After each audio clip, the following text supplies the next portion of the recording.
Hello, everybody, and clicking in is greatly appreciated. Thank you guys for being here, clicking in with the thing, or whatever you do with the thing. So, Marjorie Taylor Greene, guys, it's coming to that point where we're, I do support a impeachment of Joe Biden, and I do support an impeachment of of the Mayorkas dude. And I do support the impeachment of Merrick Garland, who was also involved with the investigation with the Burrow City bombing that had to do with Timothy McVeigh in Oklahoma back in the 90s. But let me explain to you something that kind of came to my knowledge after listening to other content creators and putting some pieces together. There's not enough people in the Senate to follow through with the impeachment proceedings. Like if it passed the House and it goes to the Senate, nobody's going to vote on it. Nobody. It'd be a nothing burger. And then what would end up happening is if we impeached somebody like Joe Biden, yeah, the failed impeachment would be a galvanization tactic that could put what few Biden supporters there are out there, or they're all 81 million or whatever you want to call it, could put those into a situation where they feel like their man's a martyr, and that will empower them. Because you see it work on the face of when they did to Trump, how that all went down. And, regardless of the outcome, it makes you a martyr. And if you're going to pull off something, you really want to make sure that you have that you can make this happen. Because if you fail at this impeachment, then the galvanization process could be quite intense. And then there will be all the media talking points about how the House Republicans are so stupid, and then how the House Republicans are so rhino-y, and how the House Republicans are also so spineless, and how the House Republicans don't provide a voice for all the Americans that live in America. And so we probably don't need that. In all honesty, if we impeach the Biden guy, we get the Kamala Harris and whatever comes in line after that, which means it would be worse. I think it would be. Because not only would you have some crazy person who doesn't like America or American people, but this person has a brain. If you put Kamala Harris in there, she's somewhat coherent and could possibly follow through in a lot worse situations. There's so many scenarios that wouldn't be good about that at all. So there's that. There's that. And we're talking about Marjorie Taylor Greene because she was our guy. you know, everybody was like, "Yay!" And it all started. We started to see Marjorie Taylor Greene's demeanor change whenever they used all the necessary talking points when it came to her claiming there were a thing called Jewish space lasers. And when they use that term in there, so that it puts an anti-Semitic twist to it. So in other words, if you were to think that there was even anything close to that, and you're going to associate it with the Jewish people, you terrible person, what do you think these people are? I'm understandable of that, because I don't think that Jewish people are evil. I think just people are evil, and some of them just happen to be Jewish. Some of them happen to be there's evil Christians too. There's always an extreme of one or the other that can be quite dangerous in the society. All right. Well, there was a customer that came in, so I was like, oh, hold on. So we know that that they added in a hint of anti-Semitism because of the fact that she did some tweeting about what was going on with the weird wildfires in California and things like that. Which, so the whole idea, the premise that there are lasers in outer space that could do this is supposed to be crazy, crazy, crazy talk. You're not supposed to talk about that or even think that that's a real thing. And, to me, in this really interesting world, to think that there's not some kind of space laser, I mean, if anybody wants to call me nutty for thinking that, but I mean, we're so hell bent on the most cutting edge technology, and I'm not. If I had a lot of time on my hands, I'd build a really cool laser, and I'd find a really cool place to put that sucker, just because I could. If I had a lot of time on my hands, and things like that.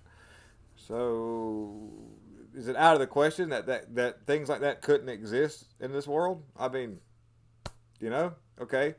Well, whenever they confronted Marjorie Taylor Greene about this stuff, she was immediately like, "Oh, I'm so sorry," and everything. I mean, sorry. She immediately apologized, and we gave her the benefit of the doubt, saying, "Well, she doesn't understand how this all works, because she's not on the inside, on the outside, or whatever. She's just, you know, she's well, a lot of people that are involved in Congress don't really have the up and up. It's just true. Like, it's like parents with bad kids. They don't even know they're bad, or because they're involved in it to the certain extent that they don't even see it.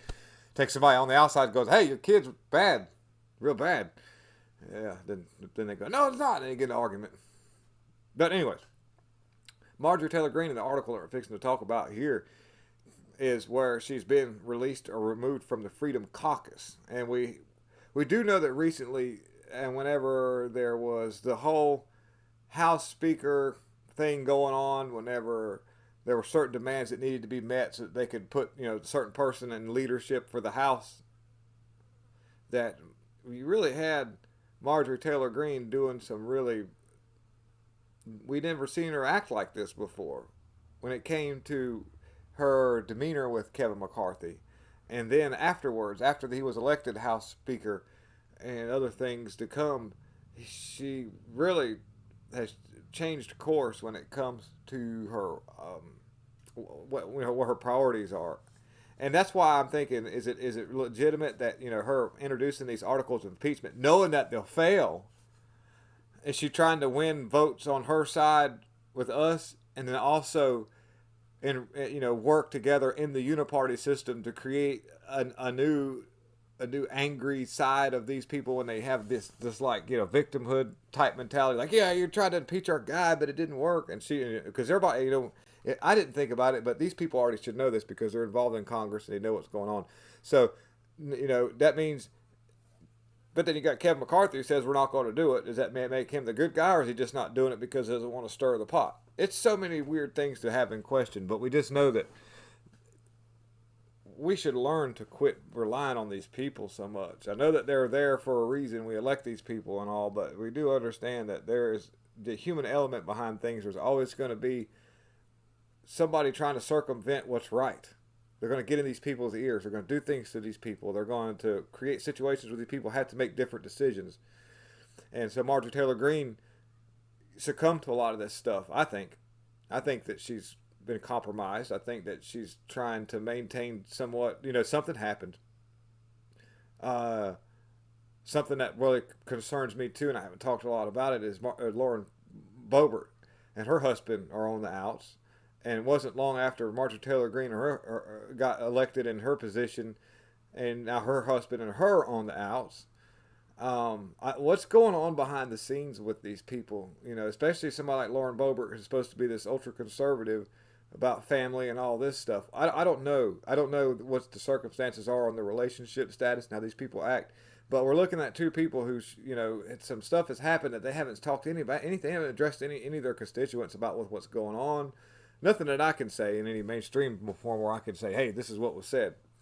But let me read the article to you about Marjorie Taylor Greene, and we'll talk a little bit about it, more about it, and see what you think. And in the comment sections, please let me know what you think about this. It says here, Marjorie Taylor Greene booted from House Freedom Caucus. And Marjorie Taylor Greene was booted from the House Freedom Caucus. The Freedom Caucus, chaired by Scott Perry of Pennsylvania, voted on Republican Marjorie Taylor Greene's future with the group late last month.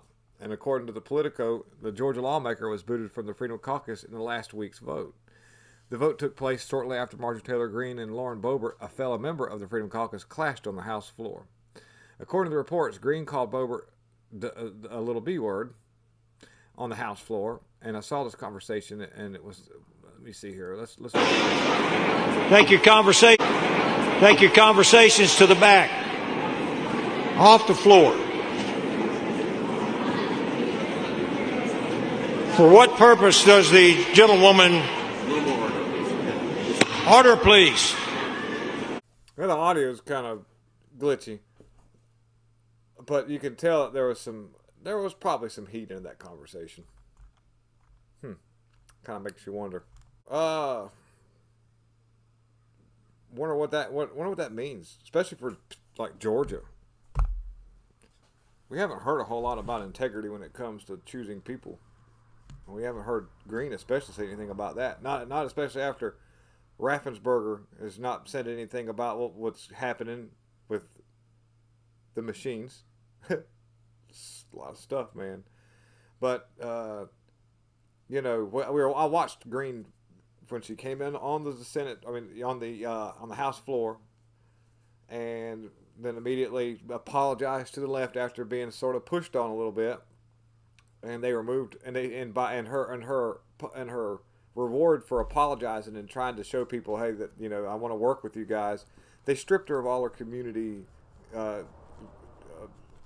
like assignments, whatever you want to call that, and so I guess that would be a censure, and things just she tried to hold out, tried to keep on doing what she was doing, but she wants to have a legacy or something. I don't know. It bothers me though whenever we try to put support behind somebody and they do us like that. And I think that's actually part of the game. If you're playing this huge game, every player's different. And what we're looking at is that in a sense. You've got to play a lot of things to make people do a lot of things. And so when he talks about these leaders that come out of the whole fighting, yeah, this is going to be it. We're all behind this one person. Then they ended up petering off and doing this here. That's our cue to follow suit and just peter off and not worry about it. Well, I'm not going to do that. I'm going to continue to make content. I'm going to try my best to expose what's going on. I've got nothing to lose at this point, other than the fact that America itself, if we don't do something and say something, so please try to share this content out, and instead of worrying, just know that God has a plan. I know. I wish I could say I'm the super most religious person in the world, but I'm working on it, guys. And God knows I'm not perfect. And so I believe in this dude up here, and I believe in the plan that's going on.